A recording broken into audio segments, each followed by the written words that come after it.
ay rated SPG. Striktong patnubay at gabay ng magulang ang kailangan. Maaaring may masiselang tema, lengguwahe, karahasan, sexual, horror o droga na hindi angkop sa mga bata. Alam ni Tali ang bigat ng bawat salitang binibitawan niya.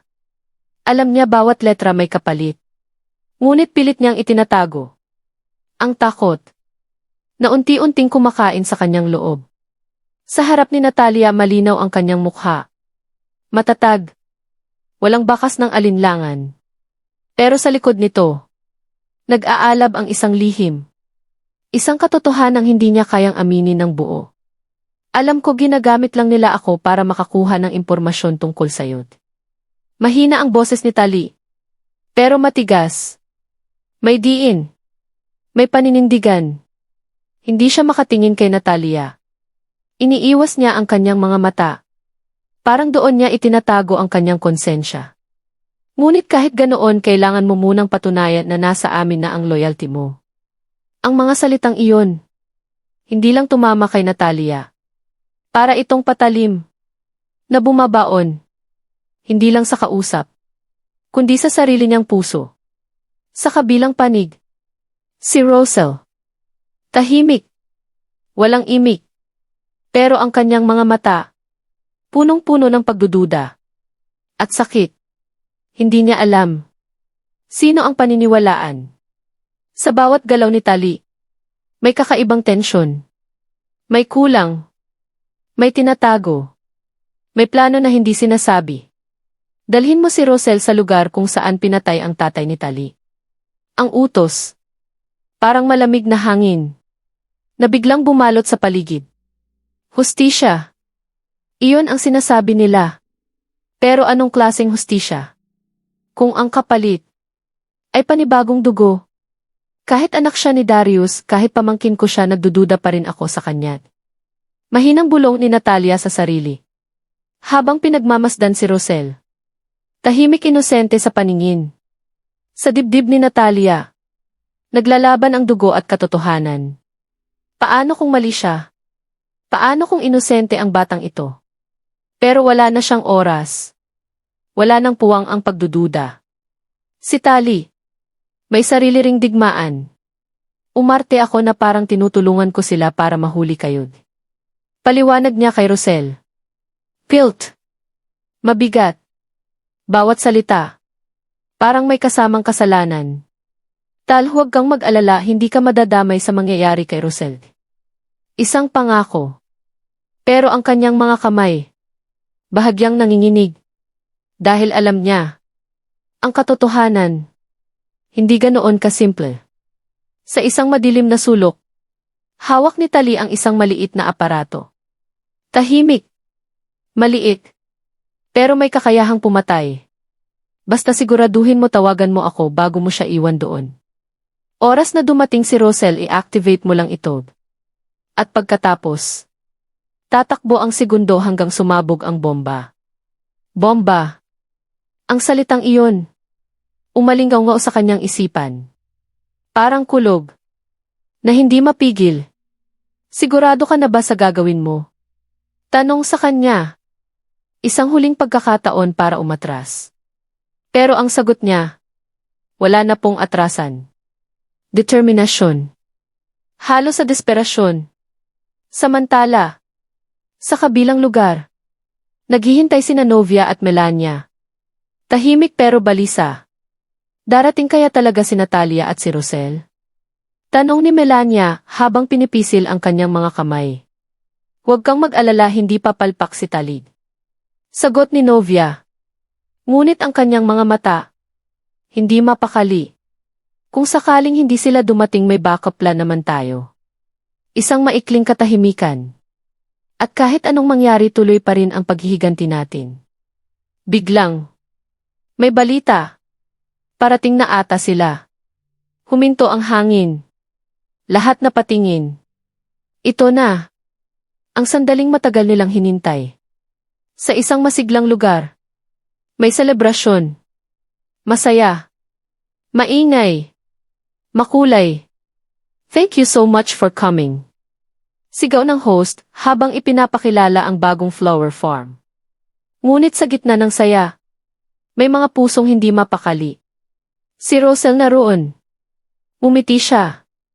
Pero pilit. Sa loob, nalulunod siya sa sarili niyang iniisip. Lumapit si Natalia. Hello, bakit parang wala ka sa sarili? Mahinahon. Pero may halong pag-aalala. Inaalala ko lang si nanay. Halos mabasag ang boses ni Rosel. Sana nandito siya, natatakot ako. Sa sandaling iyon, nakita ni Natalia ang kahinaan ni Rosel. Isang batang hindi pa handa sa laban. Huwag kang mag-alala, kaya mo ito. Sagot ni Natalia. Pero sa loob-loob niya, hindi rin siya sigurado. May iba pa bang nakakaalam na pumunta tayo dito? Tanong ni Rosel. Nanginginig. Wala akong ibang sinabihan. Diretsong sagot ni Natalia. Ayokong may madamay pang iba. Sa akin nagsimula ang lahat. Tatapusin ko ito mag-isa. Matigas ang kanyang tinig. Pero ang kanyang puso, mabigat. Sa di kalayuan, nakaabang ang mga pulis. Tahimik. Handa. Paano kung makita sila ni Novia at Melania? Hindi mapakaling tanong ni Rosel. Hindi sila lalabas hanggat hindi ko sinasabi. Mariing sagot ni Natalia. Ang mahalaga, makaharap ko sila. Isang malalim na hinga. At sa pagkakataong iyon, matatapos na ang lahat. Habang papalapit sila, lalong bumibigat ang pakiramdam ni Rosel. Mukhang ito na ang lugar. Bulong niya. Tahimik silang naghintay. Pero bawat segundo, parang isang oras. Sa kabilang banda, si Tali. Hawak ang kanyang telepono. Naghihintay. Nagbibilang ng sandali. Ay message mo na si Talid. Utos ni Novia kay Melania. Sabihin mo iwan na si Rosel. Bawat segundo. Mahalaga. Biglang. May mensahe. Kailangan ko na pong umalis, di. Sabi ni Tali. Sandali, bakit? Saan ka pupunta? Nalilitong tanong ni Rosel. Nay, maraming salamat po na pinatawad niyo ako. Punong-puno ng emosyon ang boses ni Tali. Gusto kong magbago. Ayoko na pong madamay pa sa away ninyo. Parang huling paalam. Sige na, umalis ka na, di. Sagot ni Rosel. Pilit niyang pinipigilan ang luha. Nagawa mo na ang parte mo, di. Habang papalayo si Tali, ramdam niya ang bigat. Iniwan ko na si Rosel. Mahinang sabi niya sa telepono. Papunta na ako dyan. Malamig ang kanyang tinig. Pero ang puso niya, wasak. Sa kabilang linya, ngumiti si Novia. Ayan, papunta na siya. Isang maikling hinga. This is a goodbye, Rosel. Ngunit sa likod ng ngiti, may kaba. At bigla, kinabahan si Natalia. Parang may mali. Parang may paparating. Na hindi nila inaasahan. Nasaan ba si nanay? Tanong ni Rosel. Nanginginig. Kanina ko pa siya tinatawagan, hindi niya sinasagot, ti. Sa gitna ng katahimikan, may tumawag. Sino iyon? Mahinang tanong ni Natalia. Dahan-dahan niyang inilapit ang telepono sa kanyang tainga. At nang marinig niya ang pangalan, nanlaki ang kanyang mga mata. Si Tali. At sa sandaling iyon, sabay-sabay bumilis ang tibok ng kanilang mga puso. Parang hudyat ng isang trahedya na hindi na mapipigilan. Hello. Tali. Mahinang sabi ni Natalia, pilit kinokontrol ang kaba sa kanyang dibdib. Sa kabilang linya, walang sagot agad. Isang segundo. 2. 3. Bawat sandali. Parang may hinihintay na kapahamakan. Hanggang sa, nandyan na ba kayo? Boses ni Tali. Mahina pero may kakaibang lamig. Napatingin si Natalia kay Rosel. Nagtagpo ang kanilang mga mata. Nandito na kami, sagot ni Natalia. Maingat. Mapagmatsyag. Bakit? Isang maikling katahimikan. Pagkatapos, umalis na kayo dyan. Biglang bumilis ang tibok ng puso ni Natalia. Ano? Anong ibig mong sabihin? Ngunit sa pagkakataong iyon, ang boses ni Tali, hindi na katulad kanina. Mas mabigat. Mas desperado. Hindi na ito plano, hindi na ito simpleng bitag. Napahawak si Natalia sa telepono. May bomba. Parang tumigil ang mundo. Ang hangin. Biglang naging mabigat. Ang mga tunog sa paligid. Nawala. Anong sinabi mo? Halos pabulong ang boses ni Natalia. Ngunit malinaw. May bomba, na iniwan ko siya dyan, hindi ko alam kung saan eksakto, pero nakaset na iyon. Ang bawat salita ni Tali. Parang kutsilyong dahan-dahang tumutusok. Gaano katagal? Diretsyong tanong ni Natalia. Hindi ko alam, pero kapag na-activate na, wala nang babalikan. Napaatras si Rosel.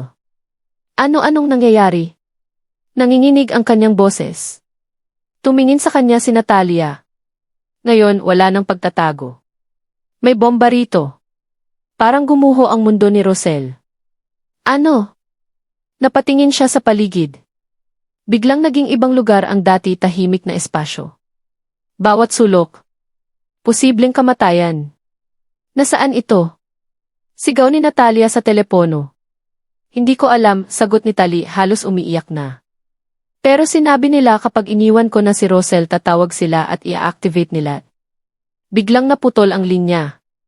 Tali. Tali. Ngunit huli na. Wala nang sagot.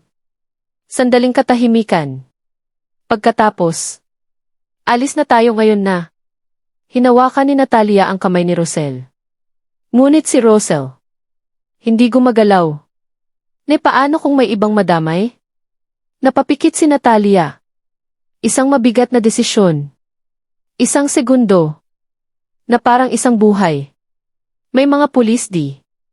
Bulong niya. Pero hindi nila alam kung nasaan ang bomba di. Napakagat siya sa labi. Kung aalis tayo baka may maiwan. Kung mananatili sila, baka sila ang hindi makaalis. Sa di kalayuan, nakamasid sina Novia at Melania. Tahimik. Nakangiti. Nakuha na nila ang tawag. Mahinang sabi ni Melania. At ngayon ni. Napangiti si Novia. Ngunit malamig ang kanyang mga mata. Magpapanik na sila. Biglang. May tunog. Isang mahinang beep. Beep. Beep. Napalingon si Rosel. Narinig mo iyon? Napahinto si Natalia. Beep. Mas malinaw. Mas malapit. Dahan-dahang lumingon si Natalia. Sa isang sirang poste sa gilid ng lugar. At doon. Isang maliit na pulang ilaw. Ang kumikislap. Beep beep. Nanigas ang kanyang katawan. Napatitig si Rosel. Iyon ba? Hindi na sumagot si Natalia. Dahan-dahan siyang huminga. Malalim. Desidido. Rosalie. Mahinahon pero may bigat. Makinig ka sa akin. Sa kabilang panig. Biglang dumating si Tali. Huminto siya. Hingal. Luhaan. Tama na di. Bulong niya sa sarili. Hindi ko na kaya di. Hinawakan niya ang telepono. Nagdial. Isang numero. Na ayaw na niyang tawagan pa. Sa lugar. Patuloy ang tunog. Beep beep beep. Mas mabilis na. Mas malakas. Mas malapit sa katapusan. Rosel, tumakbo ka. Mariing sabi ni Natalia. Ano? Hindi. Hindi kita iiwan. Sigaw ni Rosel, umiiyak. Makinig ka sa akin. Hawak ni Natalia ang kanyang mukha. Hindi ito ang oras para matakot, tumakbo ka. Sa di kalayuan. Napansin ng mga pulis ang kilos. May nangyayari di. Isa sa kanila ang nagsalita. Ngunit. Huli na ba? Sa kabilang linya. Sumagot si Novia. Tali, tapos na ba? Tahimik si Tali. Nakatingin sa malayo. Sa lugar kung nasaan si Rosel. Kung nasaan si Natalia. Kung nasaan ang bomba.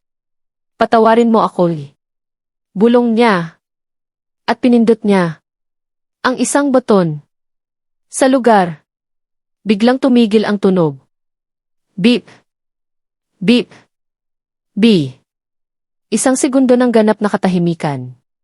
At sa sandaling iyon, lahat ng tao, lahat ng puso, lahat ng paghinga, huminto.